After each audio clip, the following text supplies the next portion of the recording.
सुप्रभात छात्रों, आज हम देखेंगे कलाकार इस पाठ का शेष हिस्सा। साधु ने गंभीर चेहरा बनाकर डोली का पर्दा उठाया। सेठानी बीमारी में बेहोश पड़ी थी। भगवान ने चाहा तो सेठानी 7 दिन में ठीक हो जाएगी। उसने धुनी की चुटकी भर राख उसके ऊपर डाल दी। फिर रोज आने को कहकर अपनी आंखें मूंद कर समाधि में लग गया। सेठानी रोज आने लगी। संयोग की बात, धीरे धीरे उसकी तबीयत भी सुधारने लगी। 7-8 दिनों में उसकी बीमारी समाप्त होने लगी। सेठ को साधु पर घनघोर विश्वास हो गया और वह रोज उसके पास आने लगा। सेठानी ठीक हो गई, लेकिन सेठ रोज आता रहा। साधु उस रोज उपदेश दिया करता। यह संसार माया है। धन को लोभ आदमी को आदमी नहीं रहने देता। जितना धन बढ़ता जाता है, लोभ भी उतना ही बढ़ता जाता है। सच्चा सुख धन का त्याग करने में है। इस माया मोह से उठकर भगवान के चरणों में ध्यान लगाने में ही सच्चा सुख है। सोना तो मिट्टी है और मिट्टी का मोह पालकर आज तक किसी ने शांति नहीं पाई। धीरे धीरे साधु के उपदेशों का प्रभाव सेठ पर पड़ने लगा। धुनी का मतलब है साधुओं द्वारा बनाया गया अग्निकुंड। सेठ की ये बातें सुनने के बाद साधु डोली का पर्दा उठाता है और अंदर देखता है कि बीमार सेठानी बेहोश पड़ी हुई थी। ये देखकर वह कहता है कि भगवान ने चाहा तो सेठानी 7 दिन में ठीक हो जाएगी, और इतना कहकर वह धुनी की चुटकी भर राख उसके ऊपर डाल देता है और उसे ये भी कहता है कि तुम इसे लेकर 7 दिन रोज आना। और वह फिर से एक साधु की तरह आंखें मूंदकर बैठ जाता है, जैसे वह समाधि के लिए बैठा हो। इसके बाद सेठानी 7 दिन रोज आने लगी और धीरे धीरे उसकी बीमारी भी समाप्त होने लगी। और यह देखकर सेठ को बहुत ही विश्वास हो गया, क्योंकि बहुत सारे उपाय वैद्य हकीम करने के बाद भी सेठानी ठीक नहीं हुई थी और सिर्फ साधु की चुटकी भर धुनी की राख से वह 7 दिन में ठीक होने लगी थी। सेठ को साधु पर विश्वास होने लगा और सेठानी ठीक होने के बाद भी वह रोज साधु के यहाँ आने लगा। साधु एक सच्चे साधु की तरह लोगों को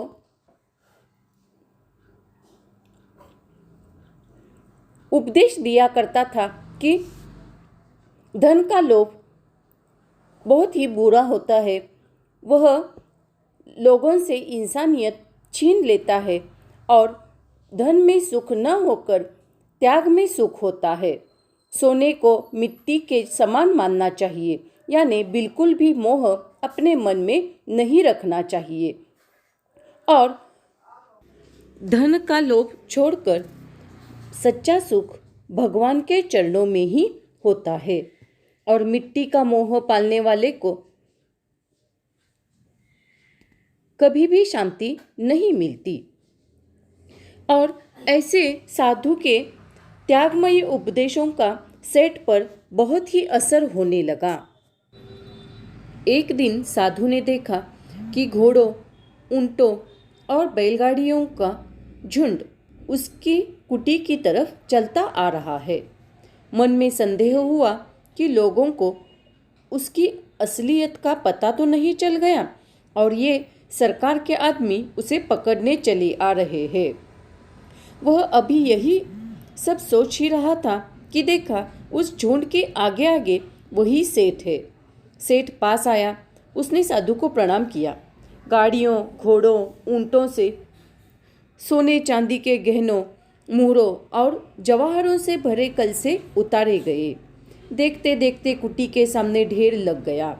सेठ ने साधु के चरण पकड़कर कहा, महाराज, आपके उपदेशों से मुझे सच्चा ज्ञान प्राप्त हो गया है और इस संसार से मेरा मन फिर गया है। झूठ कपट से मैंने जो धन कमाया है वह सब मैं आपके चरणों में रख रहा हूँ। इसका जो भी आप चाहे करें, गरीबों में बांट दे या मंदिर बनवा दे, मुझे अपना शिष्य बना ले। संदेह का मतलब है आशंका। एक दिन साधु उसकी झोपड़ी की तरफ ऊंट, बैलगाड़ियाँ और घोड़ों की झुंड चलती आ रही देखता है। उसे लगता है कि जैसे उसके असलियत का पता सबको चल गया और उसे पकड़ने सरकार के लोग आ रहे हैं। इतने में उसे वही सेठ दिखाई पड़ता है। सेठ साधु के पास आकर उसके चरण पकड़ता है और घोड़े, ऊंट, बैलगाड़ियों से सोने, मुहरे, जवाहरतों के कल से उसके कुटी के सामने उतार देता है और उसके कुटी के सामने सारी संपत्ति का ढेर लग जाता है और वह साधु से कहने लगता है कि उनके उपदेशों का उस पर बहुत असर हो गया है और उसने जो लोगों से झूठ कपट करके संपत्ति कमाई है, सारी संपत्ति का वह त्याग करना चाहता है और इसलिए वह साधु को वह संपत्ति अर्पण करना चाहता है। और वह कहता है कि इस संपत्ति का आप कुछ भी करें, चाहे इसे गरीबों में बांटे या मंदिर बनवा दे, लेकिन मैं इस संपत्ति का त्याग कर रहा हूँ और सिर्फ आप मुझे अपना शिष्य बना दे। गंभीर होकर साधु ने उत्तर दिया, जिस धन को मैं तुझे त्यागने का उपदेश देता रहा हूँ, तू उसकी माया में मुझे क्यों फंसाता है? जो तेरे लिए मिट्टी है वह मेरे लिए मिट्टी तो और भी पहले है। मैं इसमें हाथ नहीं लगा सकता। और सचमुच उसने धन नहीं लिया, समझा बुझाकर सेठ को लौटा दिया। महात्मा की इस महानता से सेठ की आंखों में आंसू आ गए। इतनी सारी संपत्ति देखकर साधु गंभीर हो जाता है और वह कहता है कि जिसे त्यागने का उपदेश मैंने तुझे दिया था, उसी में तू मुझे क्यों फंसाता है? जो तेरे लिए मिट्टी समान है, पहले से ही मुझे मिट्टी समान है, उसे मैं हाथ भी नहीं लगा सकता।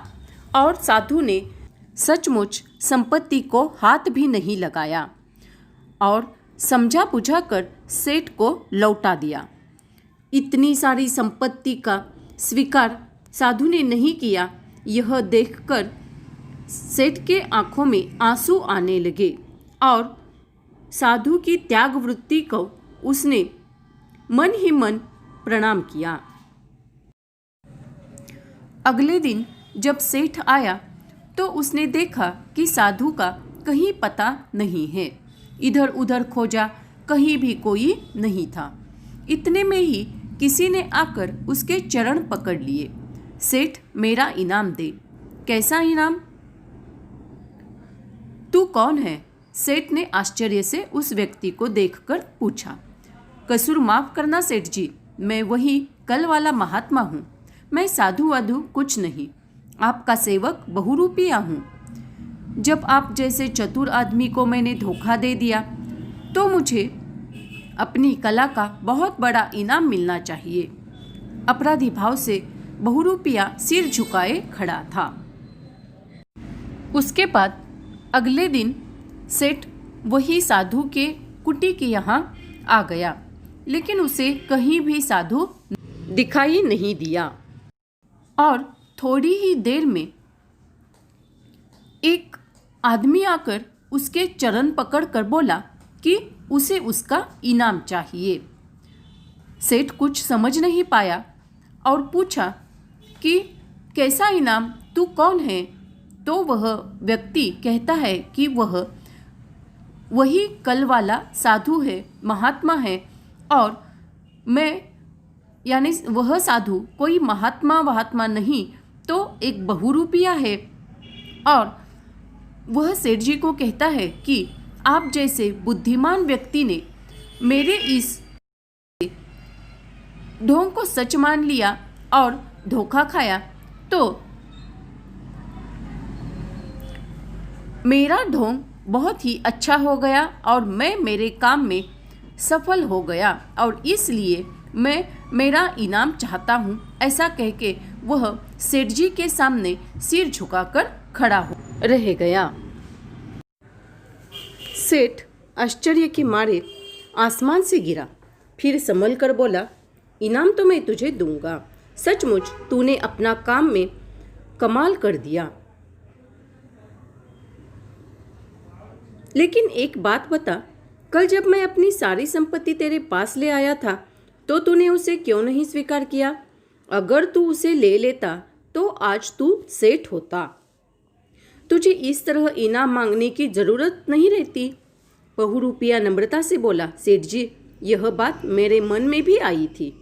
इस समय सारी संपत्ति लेकर आज मैं कहीं का कहीं जा सकता था, फिर मेरे मन ने कहा कि यह गलत है।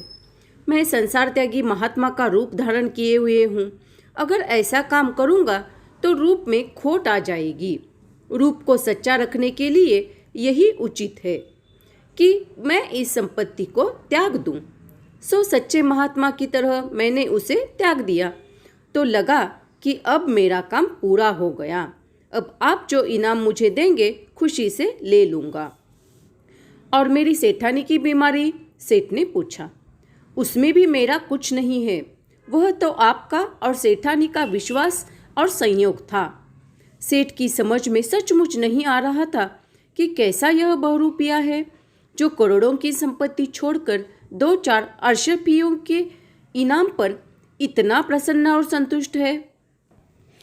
जैसे ही सेठ सुनता है कि वह साधु न होकर बहरूपिया है तो वह बहुत ही आश्चर्यचकित हो जाता है, इतना कि अपने आप को संभाल ही नहीं पाता। और फिर थोड़ा संभल कर वो बोलता है, मैं तुझे इनाम ज़रूर दूंगा, सचमुच तू बहुत ही कमाल का बहरूपिया निकला, साधु का रूप तूने हूबहू रचाया। लेकिन जब सेठ उसे सारी संपत्ति लेकर आए थे उसके पास तो उसने उसका स्वीकार क्यों नहीं किया, ऐसा सेठ पूछते हैं। और कहता है कि अगर तू वह संपत्ति ले लेता तो तू आज सेठ होता और तुझे इस तरह इनाम मांगने की बिल्कुल भी आवश्यकता नहीं होती। ऐसे सेठ के कहने पर बहुरूपिया नम्रता से कहता है कि उसके मन में भी ये विचार आए थे, लेकिन वह सोचता है, बहरूपिया सोचता है कि उसने एक संसार त्यागी यानी दुनिया में सबसे बड़ा त्यागी जो होता है महात्मा साधु, उसका रूप धारण किया था और अगर वह सारी संपत्ति ले लेता तो उसने जो भेष धारण किया था उसमें दोष निकल आता। इसलिए वह सारी संपत्ति त्याग देता है और जब वह ढोंग खत्म कर देता है तो उसके पेशे के मुताबिक वह से लेने की सोच रखता है और इसलिए वह सेठ से इनाम मांगता है। सेठ कहता है, ठीक है, चलो मैं मान लेता हूँ, लेकिन तूने सेठानी को ठीक किया, उसका कारण क्या है?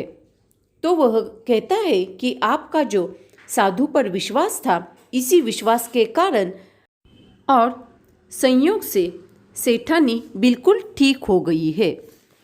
ये जवाब सुनकर सेठ के समझ में बिल्कुल भी नहीं आता कि यह कैसा बहरूपिया है जो अपनी रोजी रोटी चलाने के लिए तरह तरह के ढोंग रचता है और जब उसके सामने सारी संपत्ति आ जाती है तो उसका वह स्वीकार भी नहीं करता और 2-4 अशर्फियों की चाह इनाम में करता है और उसी में ही संतुष्ट रहता है।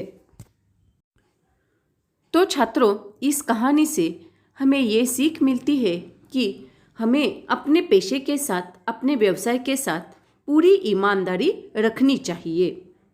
चाहे वह पेशा कैसा भी क्यों न हो, चाहे कितना भी गरीब आदमी क्यों न हो, लेकिन उसे ईमानदारी से ही रहना आवश्यक है। नहीं तो उसके पेशे में खोट निकल आती है।